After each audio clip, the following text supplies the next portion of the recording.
नमस्कार दोस्तों, हमारे चैनल में आप सभी का स्वागत है। शाम की हल्की सुनहरी धूप आंगन में उतर रही थी और घर के भीतर उत्साह की मधुर हलचल गूंज रही थी। दरवाजे से बाहर निकलते हुए आदित्य ने मुस्कुराकर आवाज लगाई, सुनो मीरा, आज शाम अनवी से कह देना कि वह घर जल्दी आ जाए और अच्छे से तैयार भी हो जाए। मीरा रसोई से बोली, ठीक है, आप चिंता मत कीजिए। आदित्य ने हंसते हुए कहा, मैं लौटते समय रसगुल्ले और खांडवी ले आऊंगा और अनवी से कहना कि ढोकले बना ले। उसके हाथ के ढोकले बहुत स्वादिष्ट होते हैं। मीरा मुस्कुराई, अच्छा बाबा, सब कह दूंगी, आप निश्चिंत रहिए। और हाँ, समोसे भी बना लेना। सब तैयारी करके तुम भी समय से तैयार हो जाना। शाम 6 बजे तक मेहमान आ जाएंगे। इतना कहकर आदित्य कार्यालय के लिए निकल गए। आदित्य और मीरा एक खुश मिजाज दंपति थे और उनकी इकलौती बेटी अनवी को देखने आज वर पक्ष वाले आने वाले थे। इसीलिए घर में हल्की सी घबराहट और ढेर सारा उत्साह दोनों साथ साथ थे। दोनों ही नौकरी पैसे वाले थे। घर में किसी चीज की कमी नहीं थी। उनका सुसज्जित 2 मंजिला छोटा सा बंगला उनकी सादगी और स्नेह का प्रतीक था, जहां वे अपनी लाडली डॉक्टर बेटी अनवी के साथ रहते थे।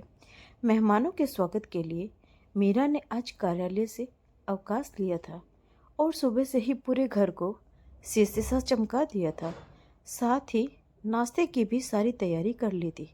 उधर माता पिता की आज्ञाकारी और सौम्य स्वभाव की अनवी भी समय से पहले घर पहुंच गई।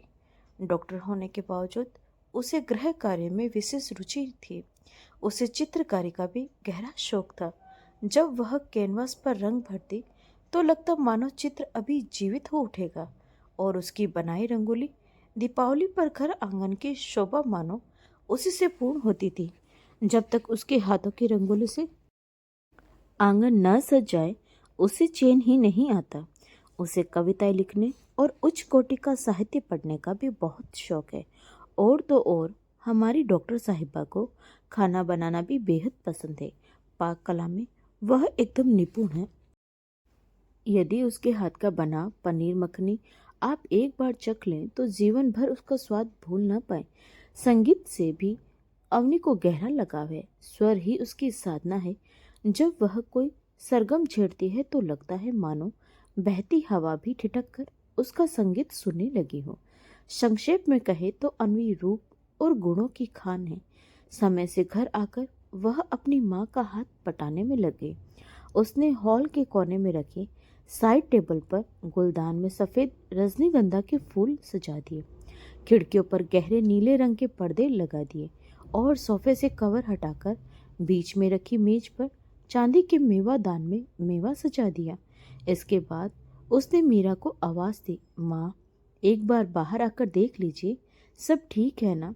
जैसे ही मीरा बाहर आई उन्होंने प्रसन्न होकर अनवी का माथा चूम लिया और बोली, मेरी बिटिया सचमुच सयानी हो गई है, बहुत सुंदर। इतना कहकर वे फिर रसोई में चली गई।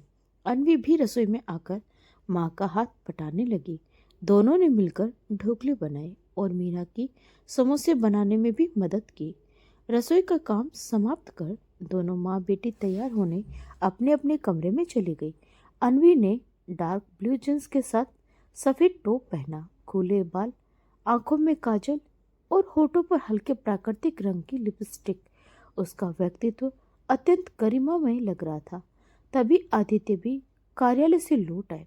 जैसे ही अनवी सादगी से सजी धजी बाहर आई, आदित्य और मीरा की नजरें उस पर ठहर सी गई। आदित्य ने आगे बढ़कर उसे गले लगा लिया और मीरा ने उसकी बलैया लेते हुए कहा, नजर ना लगे हमारी अनवी को। आज तो लगता है हमारी डॉक्टर साहिबा को एक नए दिल के मरीज का इलाज करना पड़ेगा। यह सुनकर सब खिलखिलाकर हंस पड़े। तभी डोरबेल बज उठी। आदित्य ने दरवाजा खोलते हुए कहा, आइए आइए, अंदर आइए, और अतिथियों को हॉल में ले आए। फिर परिचय कराते हुए बोले, मैं आदित्य, यह मेरी धर्मपत्नी मीरा और यह है हमारी इकलौती बेटी अनवी। अनवी ने आगे बढ़कर सभी को नमस्कार किया। तब लड़के के पिताजी ने कहा, मैं संजय, यह मेरी धर्मपत्नी संतोष और यह है हमारा इकलौता सुपुत्र शुभम। औपचारिक परिचय के बीच अन्वी सभी के लिए कीवी मॉकटेल बनाकर ले आए। संजय जी बोले, अरे बेटी, इसकी क्या जरूरत थी, तुम भी हमारे पास बैठो। तब अन्वी नजरें झुकाकर अपनी माँ के पास बैठ गई। संजय ने मुस्कुराकर पूछ लिया, बेटी आप क्या करती हैं? यह बातचीत शुरू करने का एक सामान्य सा प्रश्न था, क्योंकि उन्हें पहले से ही सब जानकारी थी। यह सब औपचारिक बातचीत ही थी, इसीलिए अन्वी ने भी उतनी ही शालीनता से उत्तर दिया, जी मैं सिटी हॉस्पिटल में कार्डियोलॉजिस्ट हूँ। इसी बीच संतोष जी ने पेनी दृष्टि से पूरे हॉल का मुआयना करते हुए सामने दीवार पर टंगी बड़ी सी पेंटिंग की ओर इशारा कर पूछा, यह पेंटिंग? मीरा ने मुस्कुराकर कहा, यह अन्वी ने बनाई है। इसे चित्रकारी का बहुत शौक है। ओहो अच्छा, संतोष जी बोले। तभी शुभम ने पूछा, पेंटिंग के अतिरिक्त आपकी और क्या क्या हॉबीज है? इससे पहले कि अन्वी कुछ कहती, संतोष जी बोल उठी, एक डॉक्टर को चीर फाड़ के अलावा और भला क्या शौक हो सकता है? उनकी यह बात सुनकर अन्वी के मन को गहरी ठेस पहुंची। उसके माता पिता भी आहत हुए, पर परिस्थिति को देखते हुए सबने चुप रहना ही उचित समझा। अन्वी ने स्वयं को संयत रखते हुए शांत स्वर में कहा, जी हाँ, मेरा प्रोफेशन ही मेरा पैशन है। मैं अपने काम में के प्रति पूर्ण समर्पित हूँ। मेरे लिए मेरा कार्य ही मेरी प्राथमिकता है। जीवन की अन्य सभी चीजें उसके बाद आती हैं। वह चुप हो गई। तब मीरा बोली, जी हाँ, हमारी अन्वी के लिए कर्म ही पूजा है। वैसे यह गृह कार्य में भी बहुत दक्ष है, हर काम में निपुण है। माहौल को हल्का करने के लिए आदित्य ने कहा, मीरा तुम तन्वी के साथ मिलकर नाश्ता लगा दो। जी अभी लाती हूँ, कहकर वे दोनों रसोई में चली गई। इसी बीच आदित्य ने शुभम से पूछा, बेटा आपने आगे क्या करने का सोचा है? शुभम ने उत्तर दिया, जी मैं पापा के व्यवसाय को ही नई ऊंचाइयों तक ले जाना चाहता हूँ। बहुत बढ़िया, आदित्य ने कहा। तभी मीरा और अन्वी नाश्ते की ट्रे लेकर आ गई। लीजिए आप लोग नाश्ता कीजिए, सब कुछ घर पर ही बनाया है, मीरा ने प्लेट सजाते हुए कहा। संतोष जी फिर बोले, क्या यह सब अन्वी ने बनाया है? मीरा ने मुस्कुराकर उत्तर दिया, सबने मिलकर बनाया है, लेकिन ढोकले अन्वी ने ही बनाए हैं। यह बहुत स्वादिष्ट ढोकले बनाती है और रसोई का हर काम अच्छी तरह जानती है। यह सुनकर संजय जी प्रसन्न हुए और बोले, तो बिटिया एक अच्छी डॉक्टर होने के साथ साथ पाक कला में भी निपुण है। उन्होंने ढोकले का एक टुकड़ा चखकर उसकी प्रशंसा की। मीरा ने आग्रह किया, आप लोगों ने तो कुछ लिया ही नहीं, थोड़ा और लीजिए। बार बार आग्रह करने पर शुभम और संतोष जी ने भी प्लेट ले ली। शुभम बोला, वाह ढोकले सचमुच बहुत स्वादिष्ट है। पर संतोष जी खामोश बैठी रही। सभी उनके इस व्यवहार से असमंज में थे। तभी अचानक संतोष जी पूछा, बेटा क्या आप हर समय जींस टॉप ही पहनती हो? इस प्रश्न पर आदित्य और मीरा एक क्षण के लिए स्तब्ध रह गए, पर अन्वी ने शांत स्वर में उत्तर दिया, जी हाँ, मैं अधिकतर जींस टॉप पहनना पसंद करती हूँ, क्योंकि महानगरीय जीवन और अपने प्रोफेशन में मैं इसी में सहज महसूस करती हूँ। संजय जी बोले, संतोष यह कैसी बातें कर रही हो? संतोष जी बोली, मैंने तो बस एक साधारण प्रश्न किया है। शुभम ने कहा, मम्मी इन बातों से क्या फर्क पड़ता है? संतोष जी बोली, बहुत फर्क पड़ता है, लोग सवाल करेंगे। फिर उन्होंने अन्वी से पूछा, क्या तुम साड़ी नहीं पहनती? क्या आज साड़ी नहीं पहन सकती थी? अन्वी ने विनम्रता से उत्तर दिया, आंटी मैं आप लोगों के सामने किसी प्रकार का दिखावा नहीं करना चाहती थी। मैं जैसी हूँ वैसे ही आपके सामने आना चाहती हूँ। मैं आडंबर में विश्वास नहीं रखती। उसने हाथ जोड़ दिए। शुभम बोला, आपने बिल्कुल सही कहा, मैं भी दिखावे में विश्वास नहीं रखता। वह वाक्य पूरा ही कर रहा था कि संतोष जी उठ खड़ी हुई और बोली, भाई साहब अब हमें अनुमति दीजिए, जो भी निर्णय होगा 1-2 दिन में बता देंगे। इतना कहकर वह चलने लगी। आदित्य हाथ जोड़कर बोले, यदि हमसे कोई भूल हुई हो तो क्षमा कीजिए। संजय जी ने उनके हाथ थामते हुए कहा, अरे नहीं भाई साहब, आप हमें शर्मिंदा न करें। संतोष, चलो। और वे लोग वहां से चले गए और अन्वी तथा उसके माता पिता आदित्य और मीरा अवाक से खड़े रह गए। तीनों कुछ क्षणों तक स्तब्ध रहे, मानो समय थम गया हो। तभी उस सन्नाटे को तोड़ते हुए आदित्य बोले, अरे हीरा है, हमारी बेटी हीरा। और हीरे की परख तो कोई जोहरी ही कर सकता है। अफसोस कि वे लोग इस हीरे को कांच समझ बैठे। इस पर मीरा भी भावुक होकर बोली, बिल्कुल सही कहा आपने। हमारी बेटी हमारा गौरव है। इस हीरे के बहुत से कद्रदान मिलेंगे। इतना कहकर माता पिता ने अपनी बेटी अन्वी को गले से लगा लिया और घर एक बार फिर आत्मविश्वास और स्नेह से गूंज उठा। कुछ ही दिनों में सब सामान्य हो गया और परिवार उस घटना को लगभग भूल चुका था। तभी कुछ समय बाद अन्वी के लिए एक और रिश्ता आया। पिछली घटना से आहत अन्वी इस बार स्वयं को बदलने का विचार करने लगी। तैयार होने से पहले वह बोली, मम्मा, क्या मैं सलवार सूट या साड़ी पहन लूं? अन्वी इतना ही कह पाई थी कि मीरा ने उसे बीच में ही रोक दिया और दृढ़ स्वर में बोली, नहीं बेटा, इसकी कोई आवश्यकता नहीं है। हमारी बेटी जैसी है, यदि किसी को वैसी ही पसंद है तभी हम तेरा हाथ उसके हाथ में देंगे, अन्यथा नहीं। तेरे जीवन के साथ किसी की संकीर्ण मानसिकता के लिए कोई समझौता नहीं होगा। जिनकी सोच इतनी छोटी हो वे तुझे क्या सुख दे पाएंगे। हमें अपनी बेटी ऐसे घर में नहीं भेजनी। इतना कहकर उन्होंने अन्वी को स्नेह से गले लगा लिया। सभी तैयारियां पूरी थी। अन्वी आज भी हल्के साधारण मेकअप, काली डेनिम और गुलाबी टॉप में अत्यंत सुंदर लग रही थी। उसकी रेशमी जुल्फी हवा में झोंकों से बार बार चेहरे पर आकर उसके मुखमंडल की आभा और बढ़ा रही थी। तीनों आपस में बातें कर ही रहे थे कि तभी घंटी बजी। आदित्य ने दरवाजा खोला। सामने लड़का मानस, उसकी छोटी बहन तनु और उनके माता पिता खड़े थे। सभी ने एक दूसरे का अभिवादन किया। परिचय और औपचारिक बातचीत के बाद सबने नाश्ता किया। घर की साज सज्जा और व्यंजनों की सभी ने भूरी भूरी प्रशंसा की। जब उन्हें पता चला कि अन्वी को घर के कामों के साथ संगीत और चित्रकारी का भी शौक है तो वे बहुत प्रभावित हुए। तभी मानस की माता बोली, मीरा जी, हमें आपकी बेटियां बहुत पसंद है। हमारी ओर से रिश्ता पक्का समझिए। यदि आपको हमारा मानस पसंद हो। इस पर आदित्य विनम्रता से बोला, यह तो हमारे लिए सौभाग्य की बात होगी कि हमारी बेटी आपके घर की शोभा बने, पर मैं चाहूंगा कि मानस और अन्वी एकांत में बातचीत कर ले। मानस के पिता विनोद जी तुरंत बोले, आपने तो मेरे मन की बात कह दी। बड़ों की सहमति से दोनों बाहर लॉन में टहलने चले गए। मानस ने मुस्कुराकर कहा, आप इतनी योग्य डॉक्टर हैं, फिर भी अपनी व्यस्त जीवन में घर के काम, संगीत और चित्रकारी के लिए समय कैसे निकाल लेती है? अन्वी ने सहजता से उत्तर दिया, यदि चाहत हो तो सब संभव है। अपने पैसे के साथ साथ मैं अपनी रुचियों के लिए थोड़ा समय निकाल ही लेती हूँ। फिर उसने पूछा, आपको किस प्रकार का संगीत पसंद है?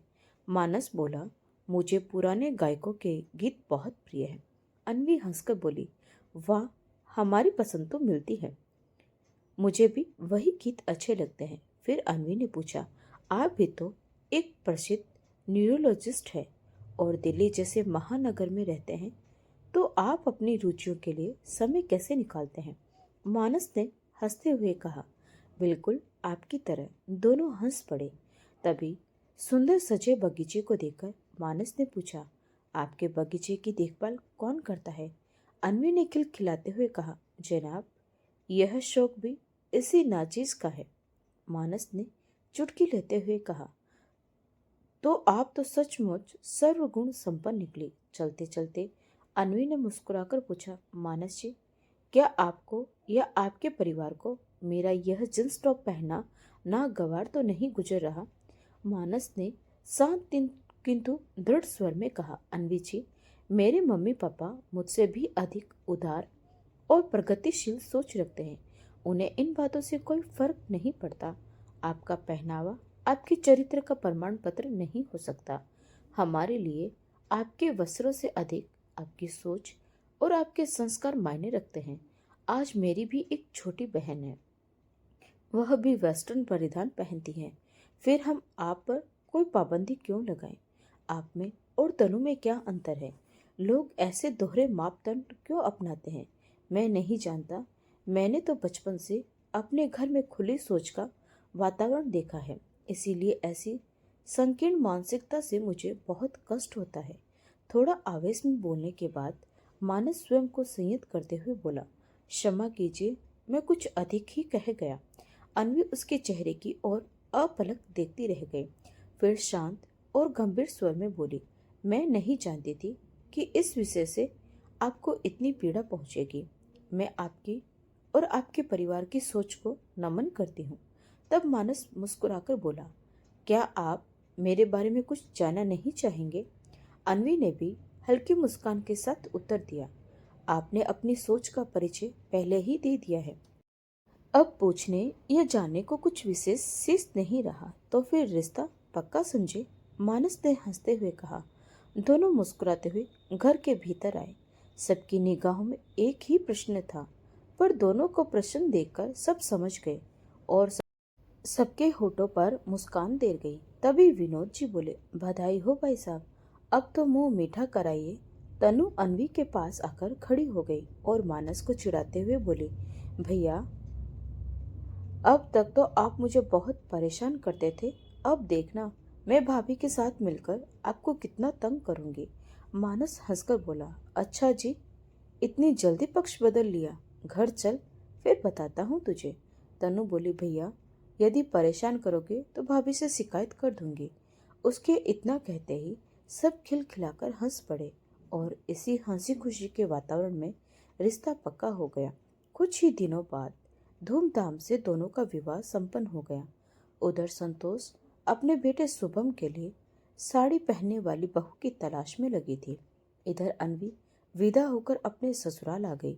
घर में सभी अत्यंत प्रसन्न थे। अन्वी ने बहुत कुशलता से घर और अस्पताल दोनों की जिम्मेदारियां संभाल ली। मानस, उनके माता पिता और तनु सभी उसे बहुत प्रसन्न थे।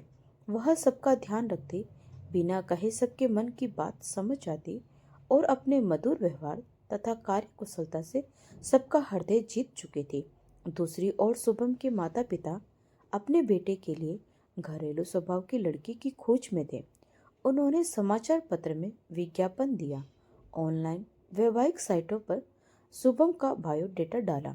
काफी प्रयासों के बाद उन्हें अपने पसंद की एक सुंदर, शर्मीली तथा कथित आदर्श साड़ी पहनने वाली बहू मिल गई, जिसका नाम सुहानी था। सुहानी स्नातक थी और पूर्णतः घरेलू बताई गई। जब संजय जी और संतोष उसे देखने गए तो उसने आदरपूर्वक सिर पर पल्लू रखकर उसके चरण स्पर्श किए। संतोष उसकी इस अदा पर मोहित हो गई और बोली, बहू हो तो ऐसी, मेरी ओर से रिश्ता पक्का समझिए। उन्होंने और कुछ जाने समझने की आवश्यकता ही नहीं समझी, क्योंकि साड़ी पहनना और सिर पर पल्लू लेकर बड़ों के चरण स्पर्श करना ही उन्हें आदर्श संस्कारों की पहचान लगा। शीघ्र ही शुभम और सुहानी का विवाह हो गया। संतोष तो जैसे प्रसन्नता से फूले नहीं समा रही थी। सबके सामने कहती, मेरी बहू नगीना है। मुंह दिखाई में आई महिलाओं ने भी खूब प्रशंसा की। संतोष गर्व से कहती, रत्नों की खान से चुना है मैंने इसे अपने शुभम के लिए। सुहानी प्रतिदिन साड़ी पहनकर सुबह सुबह कमरे से निकलती, संतोष और संजय के चरण स्पर्श करती तो वे पुलकित हो उठते। कुछ ही दिनों बाद शुभम और सुहानी हनीमून के लिए कनाडा गए। लगभग 15 दिनों के बाद जब वे लौटे तो एक दिन संतोष ने कहा, सुहानी बेटा, आज नाश्ते में ब्रेड रोल बना लेना, शुभम को बहुत पसंद है। सुहानी सहजता से बोली, मम्मी जी, मुझे ब्रेड रोल बनाना नहीं आता। संतोष अवाक रह गए। उन्हें समझ नहीं आया कि क्या कहे। फिर भी उन्होंने मौन रहना ही उचित समझा और स्वयं को यह कहकर समझाया कि आवश्यक नहीं कि सबको सब कुछ आता हो। किंतु धीरे धीरे सुहानी के व्यवहार से स्पष्ट होने लगा कि उसे घर का कोई काम ढंग से करना नहीं आता और ना ही सीखने में उसकी रुचि थी। उसे सजना संवरना, घूमना फिरना और मौज मस्ती करना अधिक प्रिय था। तब संतोष को अपनी भूल का आभास होने लगा कि केवल साड़ी और पल्लू देकर उन्होंने कितना बड़ा निर्णय ले लिया, पर अब पछताने के सिवा उसके पास कोई उपाय न था। संजय जी और शुभम भी मन ही मन खिन्न रहते, पर परिस्थितियों को स्वीकार किए हुए थे। एक दिन संतोष की कुछ सहेलियां घर आई। उनके सामने संतोष सुहानी की प्रशंसा के पुल बांध रही थी। मेरी बहू अप्सरा है। आजकल जहाँ लड़कियां जींस टॉप से आगे नहीं बढ़ती, वहीं हमारी सुहानी आज भी साड़ी पहनती है, सिर पर पल्लू लेती है और रोज सुबह हमारे चरण स्पर्श करती है। शायद यह उनकी विवशता थी, क्योंकि समाज में प्रतिष्ठा का प्रश्न जो था। तभी उन्होंने आवाज लगाई, सुहानी बेटा, मेरी सहेलियां आई हैं, जरा 4-5 गिलास जूस ले आना। कुछ देर बाद सजी धजी साड़ी पहने, सिर पर पल्लू लिए सुहानी बाहर आई और सबके चरण स्पर्श किए। उसके ऐसा करते ही संतोष की सभी सहेलियां उसकी प्रशंसा करने लगी और संतोष के चेहरे पर संतोष और दुविधा दोनों के भाव एक साथ झलक उठे। उसके बाद सभी सहेलियां उसे प्रशंसा भरी निगाहों से देखने लगी। तभी उसकी एक सखी विनीता बोली, संतोष, तू बहुत खुशकिस्मत है जो तुझे ऐसी हीरे जैसी बहू मिली। फिर दूसरी सखी सोना ने कहा, हाँ संतोष, सच में जैसा तू कह रही थी उससे भी बढ़कर सुंदर, सुशील और संस्कारी निकली तेरी बहू। तभी रीना भी बोल उठी, अरे संतोष, मुझे तो तुझसे जलन होने लगी। एक तेरी बहू है और एक मेरी बहू को देखो, न चूड़ी पहनती है, न पायल, न माथे पर बिंदी, न मांग में सिंदूर, और सारा दिन छोटे छोटे कपड़े पहनकर अंग्रेजी में किटपिट करती रहती है। उसकी इस बात पर सभी सहेलियां हंसने लगी और संतोष का सिर गर्व से और भी ऊंचा हो गया। तभी संतोष ने सुहानी से कहा, बेटा, मैंने तुम्हें जूस लाने के लिए आवाज लगाई थी, क्या हुआ? इस पर सुहानी उनकी ओर मुखातिब होकर बोले, मम्मी जी, आज मेरी किटी पार्टी है, मुझे देर हो रही है, मैं जा रही हूँ, रात का खाना बाहर ही खाकर आऊंगी। इतना कहकर वह वहां से निकल गई। अब संतोष की निगाह शर्म से झुक गई। वही सहेलियां जो पहले उसकी प्रशंसा करते नहीं थक रही थी, अब आपस में फुसफुसाने लगी, देखा कैसे तुरंत निकल गई। रीना बोली, इससे तो लाख गुना अच्छी मेरी बहू है, भले साड़ी न पहनती हो पर ऐसा व्यवहार तो नहीं करती। संतोष को जैसे काटो तो खून नहीं। उनके रोने का मन कर रहा था, पर सबके सामने रो भी नहीं सकती थी। संतोष ने धीमे स्वर में कहा, तुम लोग बैठो, मैं अभी जूस लेकर आती हूँ। तब विनीता बोली, नहीं संतोष, रहने दे, तू परेशान मत हो, वैसे भी अब हमारा कुछ लेने का मन नहीं है। हाँ हाँ संतोष, तू आराम कर, हम सब लोग चलते हैं। तभी अब तक चुप बैठी राखी बोली, अरे मुझे तो बाजार भी जाना है, चलो भाई, देर हो रही है। इतना कहकर सभी ने संतोष से विदा ली और चली गई। संतोष चुपचाप सिर झुकाए बैठी रही। अभी वे इस सदमे से उभर भी नहीं पाई थी कि सोफे पर सिर थामे बैठी थी। तभी उनका फोन बज उठा। फोन पर नाम देखकर उनके होठों पर हल्की मुस्कान आ गई। जैसे ही उन्होंने फोन उठाया, उधर से आवाज आई, हेलो संतोष, कैसी है, क्या हाल है, तेरी तो कोई खबर ही नहीं मिलती, हमारी याद आती भी है या नहीं? संतोष बोली, अरे वाह, इतने दिनों बाद फोन किया है और रुकेगी भी? यह धारा प्रवाह बोलती ही चली जाएगी। बता, अचानक मेरी याद कैसे आ गई? उधर से अमिता हंसते हुए बोली, मोहतरमा, हम आपके ही शहर में आ गए हैं, मेरे पति का तबादला यहीं हो गया है।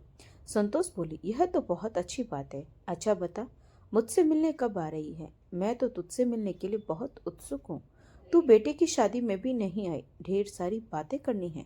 अमिता बोली, हाँ यार, कुछ ऐसी व्यस्तता रही कि आ नहीं पाई। तू भी तो नहीं आई शुभम की शादी में। खैर छोड़ इन बातों को, कल लंच हमारे साथ मेरे घर पर करेगी, तय रहा। संतोष ने गहरी सांस लेकर फोन रख दिया। दूसरे दिन सुबह से ही संतोष बहुत उत्साहित थी अपनी बचपन की सखी से मिलने के लिए। सभी काम निपटाकर वे जल्दी से तैयार हुए और अमिता के घर पहुंच गई। दरवाजा खुलते ही दोनों सहेलियां एक दूसरे के गले लगकर रो पड़ी। लगभग 20 वर्षों बाद मिल रही थी वे। बचपन में दोनों की दांत काटी रोटी थी, पर समय और पारिवारिक जिम्मेदारियों ने दूरियां बढ़ा दी थी। आज मिलते ही दोनों की आंखों से खुशी के आंसू बह निकले। कुछ देर बाद स्वयं को संभालते हुए अमिता बोली, आ अंदर बैठते हैं। दोनों कमरे में आकर बैठी और बातों में खो गई। तभी हल्की सी दस्तक के साथ दरवाजा खुला। अमिता की बेटी कॉलेज से लौटी थी।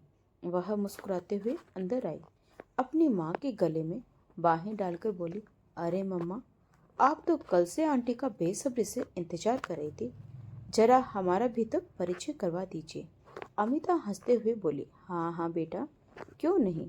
फिर संतोष जी की ओर मुखातिब होते हुए अमिता बोली, संतोष, यह मेरी लाडली बिटिया रानी से, जिसे हम सब प्यार से तनु बुलाते हैं। और तनु, यह है तुम्हारी संतोष आंटी। तनु उत्साह से बोली, मम्मा, आपकी और आंटी की दोस्ती कितनी पुरानी है। मुझे आप लोगों की दोस्ती की कहानी सुनाइए ना, मैं सुनना चाहती हूँ। अमिता हंसकर बोली, हाँ बेटा, जरूर सुनाऊंगी। बात बात पर जो टूट जाए वह रिश्ता हमारा नहीं है। हमारा रिश्ता तो दिल से दिल तक का रिश्ता है। 40 साल से भी पुरानी है हमारी दोस्ती। पूरे 20 साल बाद आज मिल रहे हैं, पर ऐसा लग रहा है मानो कल की ही बात हो। संतोष बोली, हाँ बेटा, हम दोनों बिना कहे ही एक दूसरे के मन की बात समझ लेते हैं। फिर अमिता की ओर देखकर बोली, याद है बचपन में कितनी मस्ती करते थे हम। तुझे याद है वह दिन जब 7वीं कक्षा का परिणाम आया था और हम दोनों के बराबर अंक थे। अमिता हंसते हुए बोली, अरे वह दिन कैसे भूल सकती हूँ। हम दोनों कक्षा में प्रथम आए थे और बहुत मस्ती के मूड में थे। फिर हमने इतिहास की मैम को कैसे डरा दिया था। संतोष बोली, हाँ, और डराकर खुद ही छुप गए थे। वह कितनी घबरा गई थी। फिर प्रिंसिपल मैडम से हमें खूब डांट पड़ी थी और सजा भी मिली थी। अमिता हंसते हुए बोली, मुर्गा बना दिया था मैम ने। दोनों सखियां ठहाका लगाकर हंस पड़ी। तनु गोल गोल आंखें बनाकर बोली, अरे बाप रे मम्मा, आप लोग तो हमसे भी ज्यादा शरारती थी।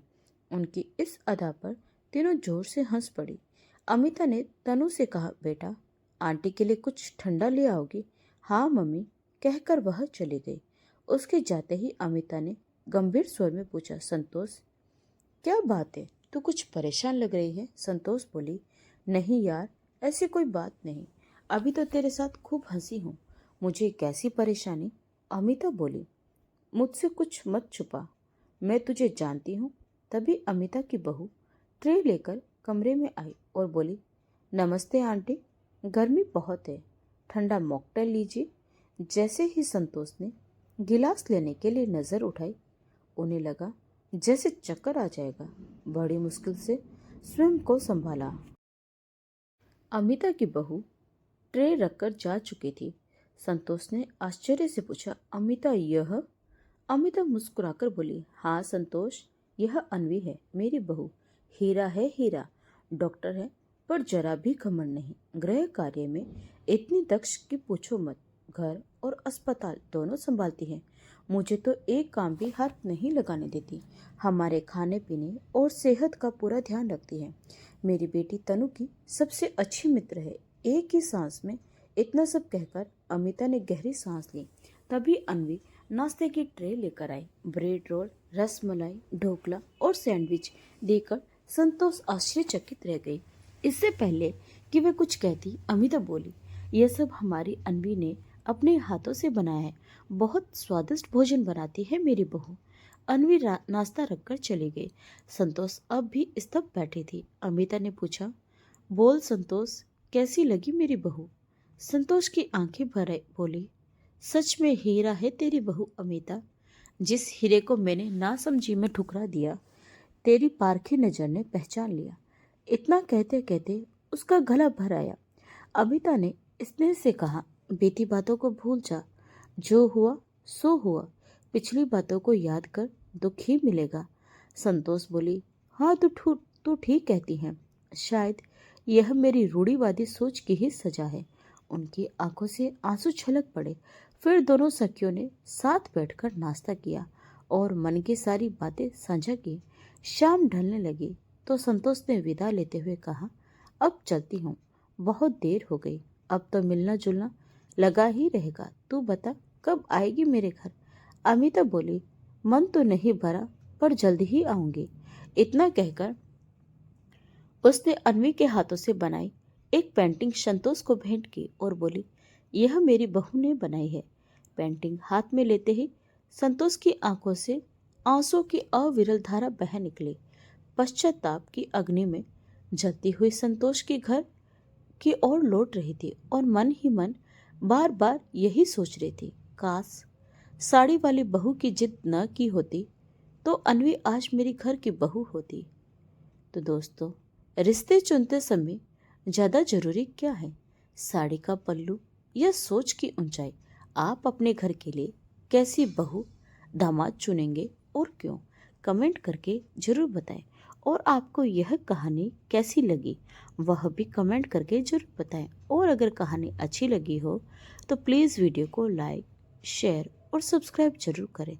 तो मिलते हैं एक और नई कहानी के साथ। तब तक के लिए आपका बहुत बहुत धन्यवाद।